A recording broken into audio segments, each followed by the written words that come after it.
I'm so thrilled to have Frederic Phipps, the president of ConocoPhillips in Equatorial Guinea. Thank you so much for your time and thank you for being here today. Thank you for your time. Earlier this year, ConocoPhillips loaded its inaugural LNG cargo from the Punta Europa terminal. How do you see the Equatorial Guinea fitting into the long-term strategy for the West Africa? And what are your expectations of the country's the gas mega hub initiative? ConocoPhillips acquired last year Marathon Oil and its asset in Equatorial Guinea, and it added up immediately 2 million tons of LNG into our portfolio.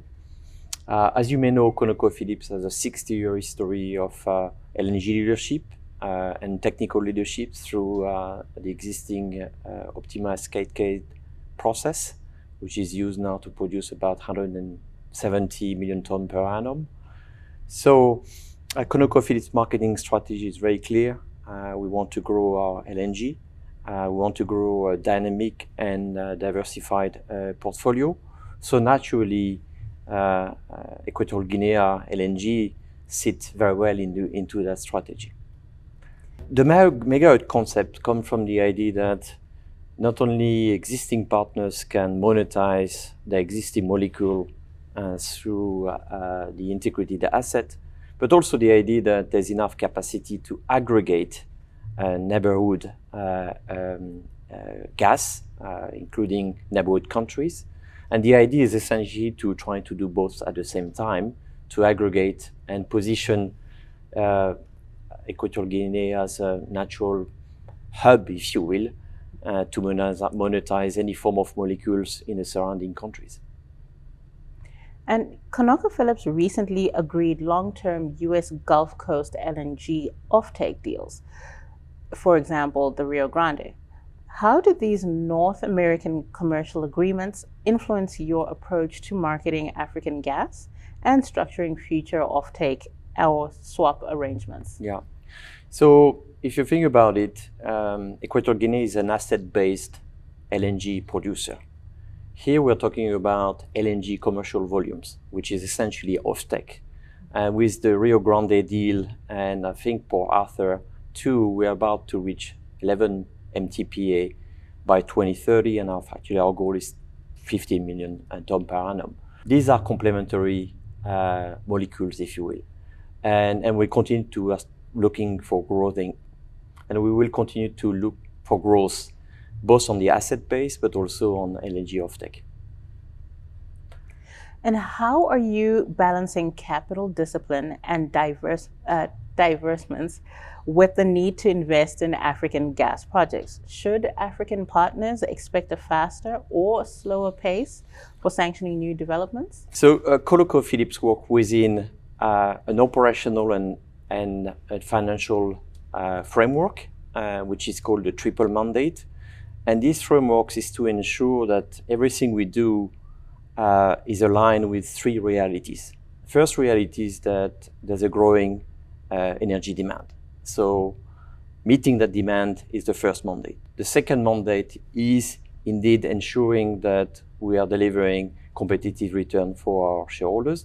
And the third one is actually to reduce our emissions as we are achieving both the meeting the demand and delivering shareholder return. So capital discipline for us is meeting these mandates, but also to take into account that ultimately we want to be able to bring competitive cost of supply into our portfolios. So we usually say to our investors that we're trying to achieve on average less than $40 per barrel WTI. This is how to ensure that through the cycle we will remain competitive over time. So in the case of Equatorial Guinea, we believe that the upstream potential is clearly here, and we also believe that we can achieve that competitive cost of supply. We are very much looking at growth option in the context of Equatorial Guinea whilst achieving this mandate.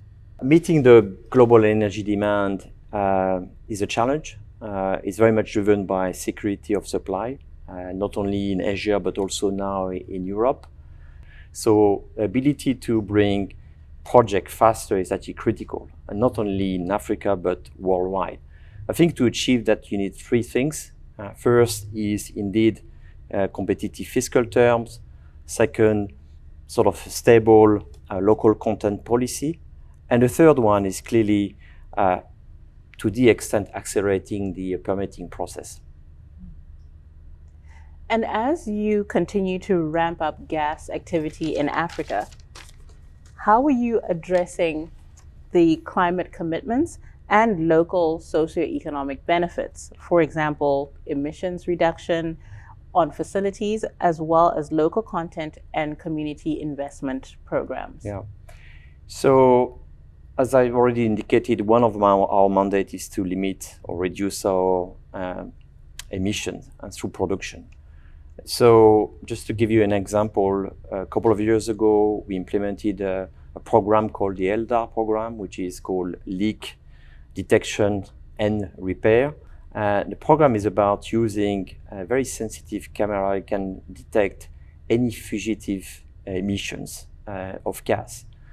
After 2 years, we managed to reduce our methane emissions by half.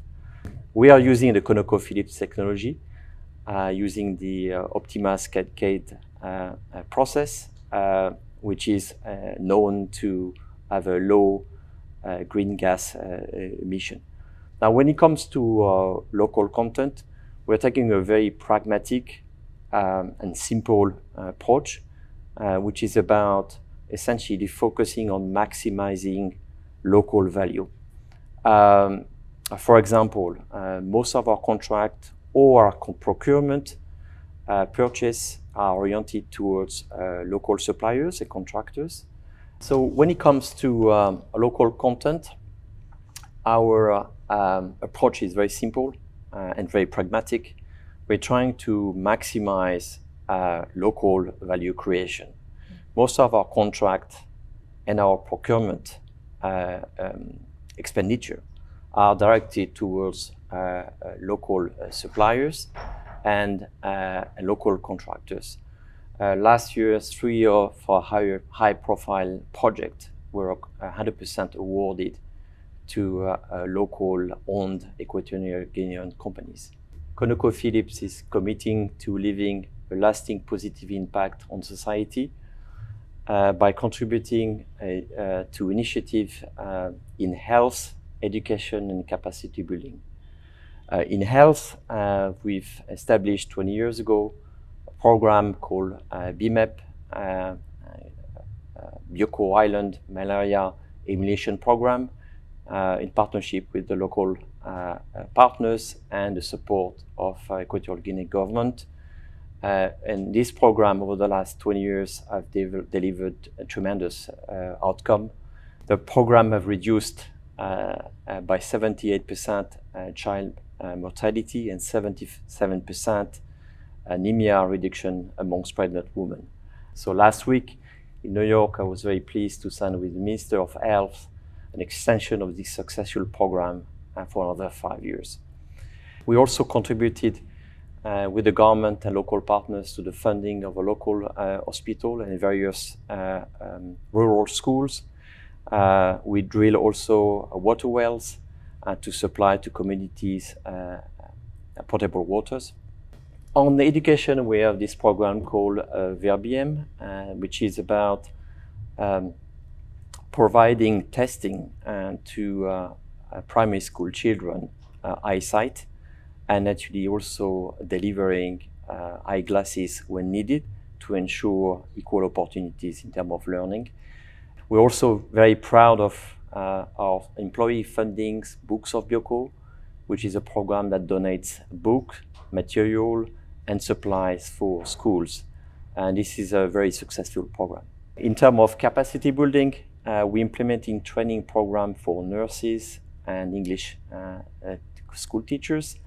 We also supported the improvement of technical capacity for the diagnosis and treatment of tuberculosis. And last, most of our workforce, all the way from technician to managerial positions, are Equatorial Guinean. What are your top objectives here at African Energy Week, and how does the event fit into your broader global agenda? So Energy Week is a fantastic venue for meeting in a very short period of time contractors, suppliers, partners, existing and future potential partners, regulators, to talk about how we could actually expand our footprint in Equatorial Guinea, but also to ensure that we give the right support to Equatorial Guinea and to position them as a key player in the energy future in Africa. Fantastic. Thank you so much for your time, and thank you for being here.